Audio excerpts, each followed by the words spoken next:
안녕하세요. 반갑습니다. 비트코인 뉴스팡입니다. 숏 스퀴즈가 쏘아올린 비트코인 폭발적 랠리, 이 서클 암호화폐 주식 상승 추도라는 기사 먼저 전해드리도록 하겠습니다. 도움이 되시다면 좋아요, 구독, 댓글, 알림 설정하셔서 최대한 빠르게 정보 받아보시길 바라겠습니다.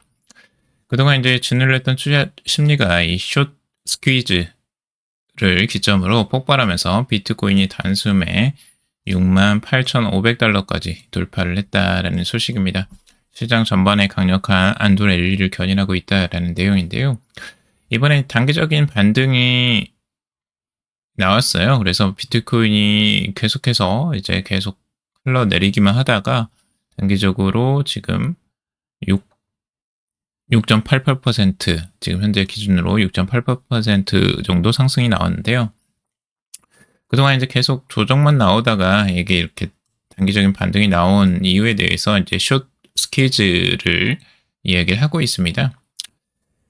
파생상품 시장이 과도한 이 쏠림 현상이 해소가 됐다라고 하는데, 비트코인 같은 경우는 지금 이제 하락세로 계속해서 보이고 있었고, 이 약세를 계속해서 이어가다 보니까 대부분의 이제 숏을, 이 선물 거래에서 숏을 대부분 치고 있었던 거예요. 그래서 이 공매도 세력의 이제 압력이 계속 있었는데, 단기적으로 가격이 반등을 하자 이 모든 숏 물량들이 이제 해소가 된 거고, 이름으로 인해서 전반적으로 단기 반등이 크게 나왔다라고 보여집니다.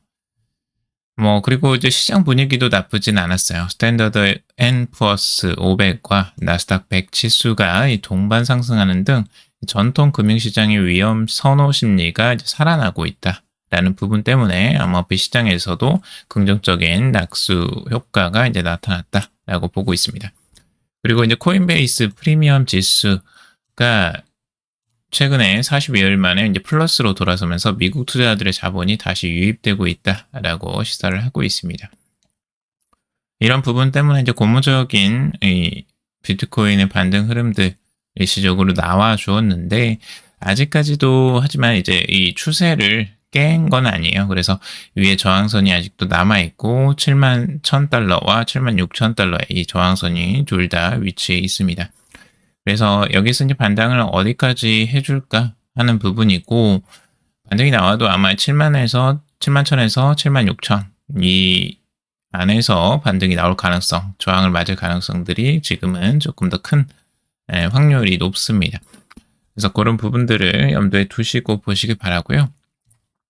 자, 여러 번 말씀드리지만 이 추세는 아직까지 계속 이어지고 있습니다. 조정장은 계속해서 이어지고 있는 상황이기 때문에 여기서 섣불리 사고팔고를 잘못하면 굉장히 위험할 수 있습니다. 그래서 그런 부분들 좀 조심하시길 권해드리고요. 그리고 최근에 이제 주가 흐름들도 좀 다른 모습들을 보여주고 있는데, 우선 이제 서클이 최근에 29% 이상 치솟고, 코인베이스, 스트래티지, 비트팜스 등 암호화폐 기업 주가도 일제히 상승을 했다라는 부분입니다. 비트코인이 단기적인 반등이 나오면서 당연히 이런 주가에도 영향을 미친 것이라고 볼 수 있는데요. 서클도 단기적으로 꽤 크게 상승이 나왔어요. 35% 정도가 지금 상승이 하루 만에 나왔는데, 서클은 단순하게 이제 비트코인 반등뿐만 아니라 이 실적도 꽤 크게 잘 나왔습니다. 어닝 서프라이즈로 주가가 지금 반등을 한 상황인데요. 서클이 4분기 실적 발표에서 주당 순이익이 0.43달러를 기록하면서 시장 예상치인 0.16달러를 169%나 상회하면서 놀라운 성과를 거두었다라는 내용입니다. 그래서 지금 이제 주가도 그만큼 이제 가파르게 단기적으로 상승이 나왔는데, 이걸 보면 이제 USDC의 폭발적 성장세가 좀 보입니다. 제가 예전에도 여러 번 말씀드렸는데, 지금 지니어스법이 통과가 됐잖아요. 지니어스법이라는 건 미국의 이제 스테이블코인 법안이라고 보시면 됩니다. 근데 이 지니어스법이 통과가 되면서 이 서클에는 굉장히 유리한 시장 구조가 이제 만들어졌어요. 서클은 이미 이 미국의 이 금융법을 철저히 따르는 이런 흐름들을 보여주고 있었거든요. 그래서 미국의 이제 국채나 이런 것들 위주로만 안전자산으로만 현금, 뭐 국채, 미국채 뭐 이런 것들만 해서 보증을 하고 있고, 근데 이제 지금 USDT, 테더 같은 경우는 여기에 여러 가지 자산들을 묶어놨어요. 그래서 뭐 금이나 다른 이 자산들, 자신들만이 원하는 이런 안전자산이나 다른 자산들을 투입을 시켜놔서 이게 미국에서는 이제 지니어스법에 허가가 안 됩니다. 그래서 USDT는 미국에서 사용할 수가 없어요. 그렇기 때문에 호재를 받을 수 있는 게 USDC였던 거고, USDC는 결국에는 이렇게 폭발적 성장세가 미국에서 아마 나와주는 것으로 예상이 됩니다. 그래서 이거는 작년부터 아마 예상을 했었던 부분이에요. 서클의 성장세는 두드러질 것이다. 근데 이제 서클의 주가는 계속해서 하락을 했죠.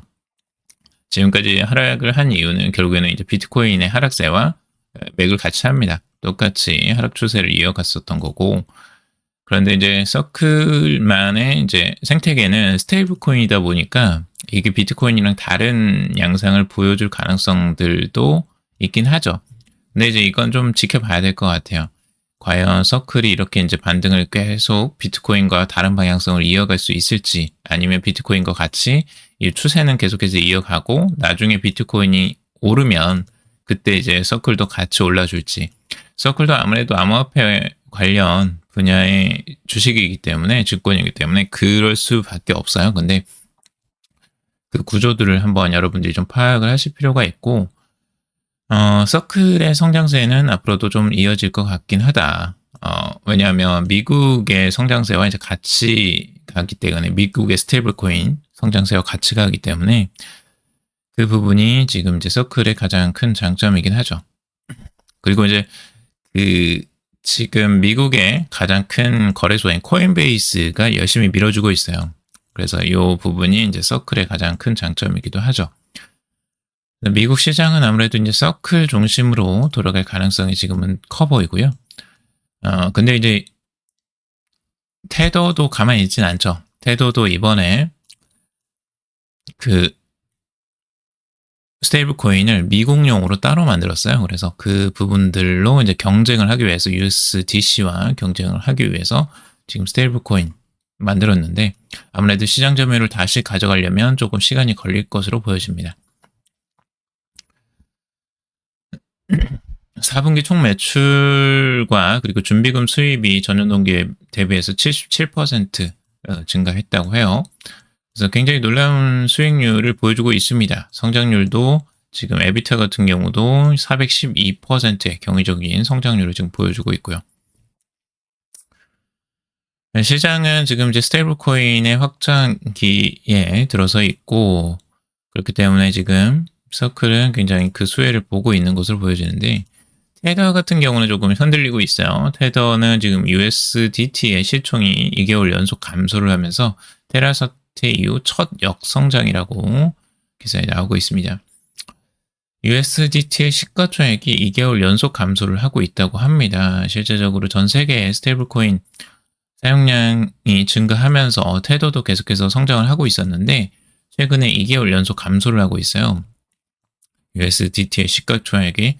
이거는 이제 왜 이제 감소를 하느냐? 결국에는 암호화폐, 이 비트코인의 관심, 암호화폐에 대한 전체적인 관심도가 뚝뚝 떨어지고 있기 때문이라고 볼 수가 있습니다.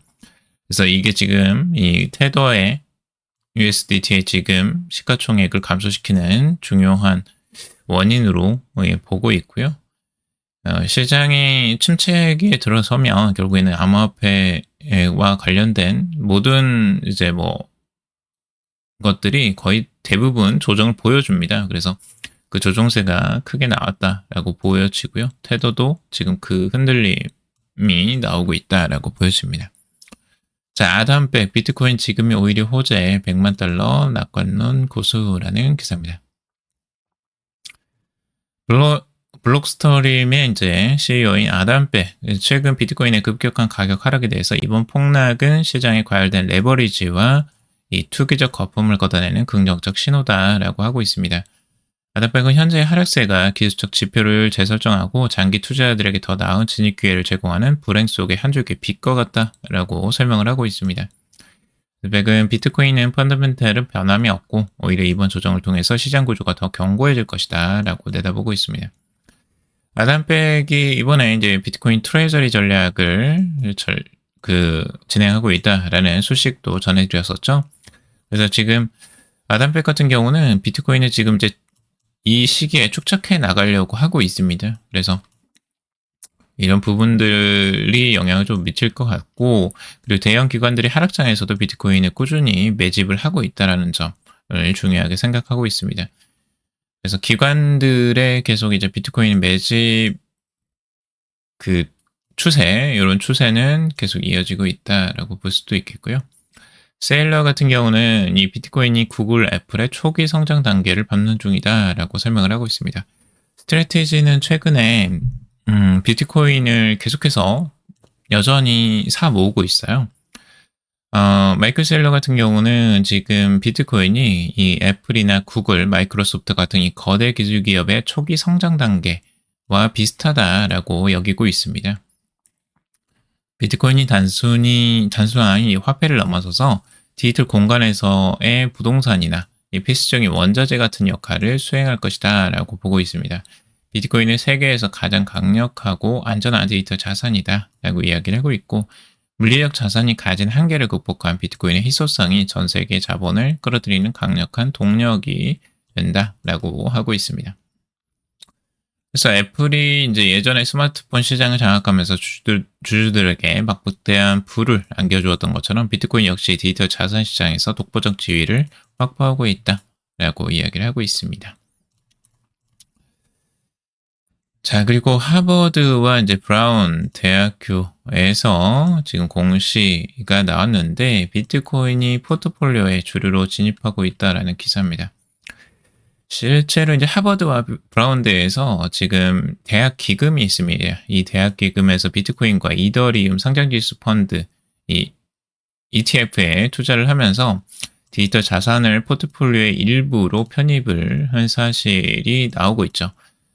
하버드 같은 경우는 최근에 이제 비트코인을 줄이고 이더리움을 조금 늘리는 이런 현상으로 포트폴리오를 조정하고 있고요. 브라운 대학교도 지금 비트코인과 이더리움을 가져가는 것으로 이 기사를 통해서 알 수가 있습니다. 자, 콜롬비아대 기금 운용사의 킴류 대표 같은 경우는 주식과 채권 등 전통 자산 전반에서 수익률과 초과 성과 압축이 동시에 나타나고 있다라고 하는데요. 리 대표는 이제 성과를 내려면 위험 곡선의 더 먼 쪽을 이동해야 할 수도 있다라고 하면서 일부 기금은 이미 디지털 자산 투자를 실험 중이다라고 하고 있어요. 여기서 실험 중이라는 이게 중요한데요.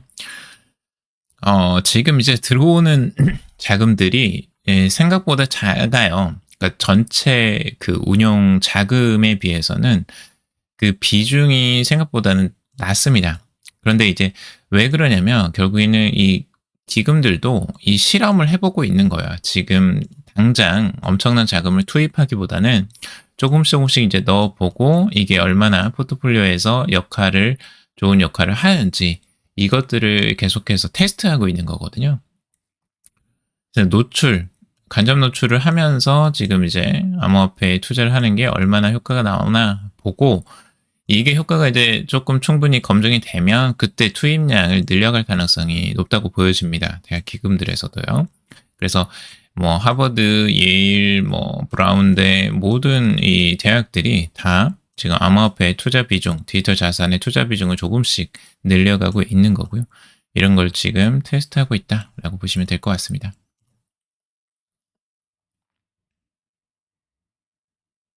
자, 코인베이스, 크라켄, 바이낸스, 토큰화 자산 서비스 확대, 거래소들 전통 자산 영역 확장이라는 기사입니다.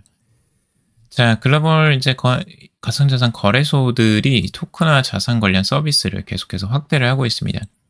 코인베이스도 이제 주식하고 연결된 이런 플랫폼들을 계속해서 내놓고 있고요. 그리고 바이낸스도 자사 플랫폼 내에서 토큰화 자산 제공 범위를 확대한다라고 하고 있습니다.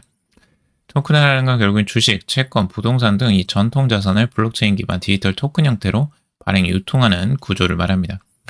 자, 전통 금융회사에서는 지금 뭘 하냐면 암호화폐, 이 디지털 자산을 거래하고 이제 이걸 활용하는 금융 상품들을 이제 내놓기 시작했어요.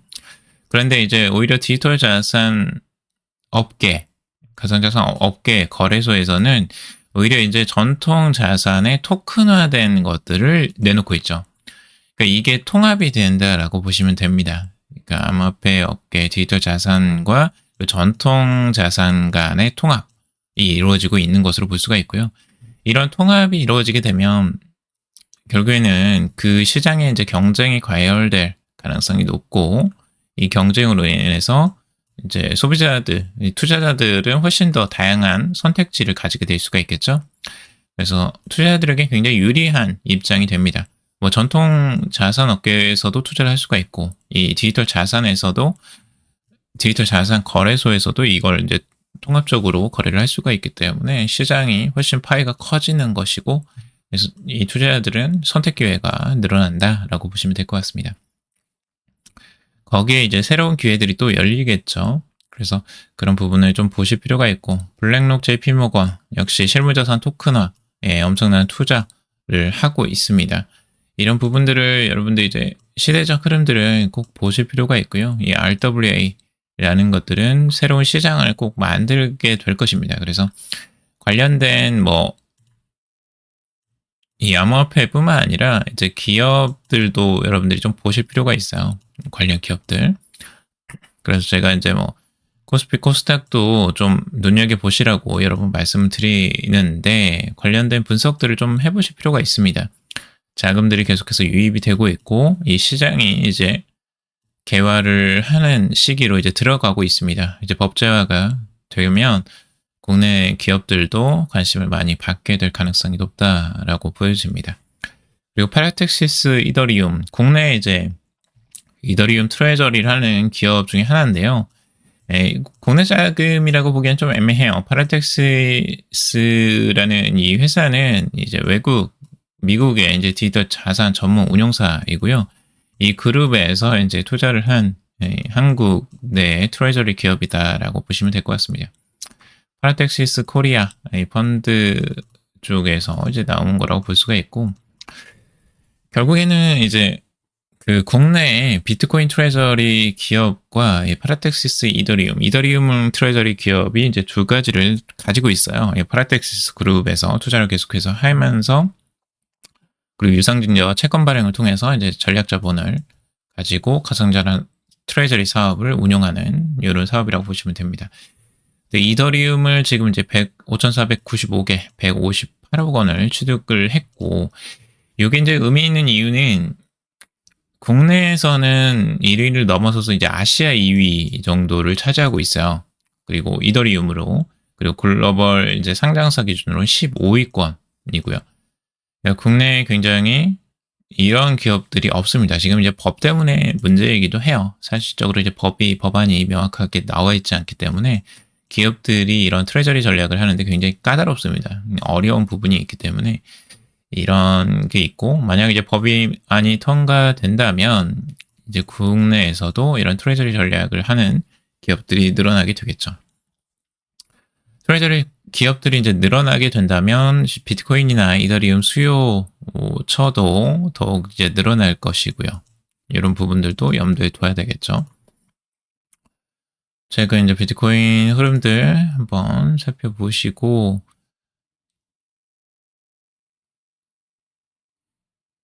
비트와이즈 최고 투자 책임자 맷 호건 같은 경우는 월가의 온체인 금융 인프라 도입이 빠르게 진행되고 있음에도 투자 인식이 이를 충분히 반영하지 못해서 자산이 구조적으로 저평가됐다라고 이야기를 하고 있습니다. 지금 이제 블랙록의 토큰화, 이 국채펀드 출시와 그리고 유니스왑 투자라는 거, 이 소식 제가 전해드렸었죠. 그리고 아폴로의 신용펀드 토큰화, 그리고 JP모건의 이더리움 레이어 2 베이스 기반 예치 토큰 발행 등 이미 월가는 온체인 금융 인프라를 빠르게 도입 중이라는 것입니다. 그래서 토큰화 자산 시장은 현재 200억 달러 수준으로 성장 잠재력이 아주 크다라고 인식을 하고 있습니다. 그래서 투자를 기준으로 보자면 아직 투자의 초기 단계다라고 좀 볼 수가 있겠고요. 여기서 기회들을 여러분들도 한번 찾아보시길 바라겠습니다. 그러면 여기까지 정리해 보도록 하고요. 투자에 관련된 정보들 참고사항일 뿐이고 조언이 아닙니다. 투자하실 때 여러분들 스스로 꼭 판단하시고 결정하시기 바라겠습니다. 금이도 방송 들어주셔서 감사합니다.